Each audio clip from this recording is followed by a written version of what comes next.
a tenant looking to lease a commercial space but aren't sure what type of lease is appropriate for your business? This is the video to watch. Hi, I'm attorney Alexis Johnson of AFJ Law Group, a Metro Detroit business litigation firm specializing in all things business and real estate. Now, before we get started, make sure you like and subscribe to our YouTube channel so that you don't miss any other AFJ Law videos.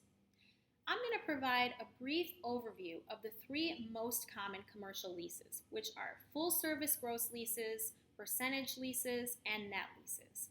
I'll explain how these leases are structured so that you can evaluate if they would be right for your business.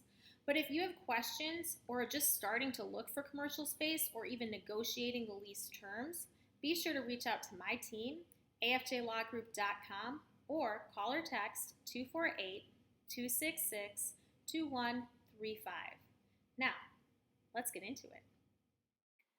The right lawyer makes the difference. AFJ Law Group. The first type of commercial lease that I'll talk about is called a full-service gross lease, which is a lease agreement where the tenant is responsible only for the base rent, while the landlord must cover the operating expenses. Full-service gross leases are the most common lease agreements for commercial spaces. However, it's important to note that because all the expenses are included in the rental rate, the cost for a gross lease will be higher than other lease options in comparable properties. Some gross leases are adjusted to exclude utilities or other tenant expenses, which the tenant then pays separately, and these agreements are called modified gross leases.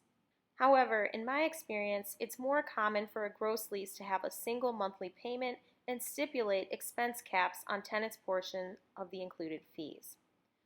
A benefit to a gross lease is that it usually makes expenses pretty predictable so that business owners can budget and plan appropriately. A percentage lease is a type of lease where the tenant pays a base rent plus a percentage of any revenue earned while doing business on the rental property. This type of lease is typically used in retail stores and companies with high sale volumes. A major benefit of a percentage lease is that they typically have a lower fixed rental cost each month.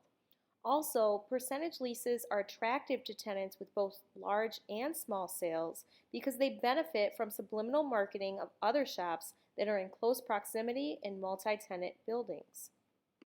The last type of lease I'll be talking about is a net lease, which is a lease that's structured so that the tenant pays a base rent and is also responsible for paying building-related expenses. The base rent amount is usually less than a gross lease because tenants also have to consider paying their own utilities, cleaning fees, taxes, insurance, and other expenses. There are three main types of net leases: single, double, and the most common, triple net leases. The AFJ Law Group has a blog post breaking down triple net leases that I'd recommend any commercial tenant check out if considering this type of lease that I'll link to in the comments, because it's important to understand everything that you are required to pay and how that may add to your bottom line. The bottom line is, no matter what type of lease agreement a commercial landlord uses, it's a contract, which means its terms can be negotiated. Consider what concessions may be beneficial to get the space that you want and establish a quality relationship that will likely last years, as most commercial leases are multi-year terms.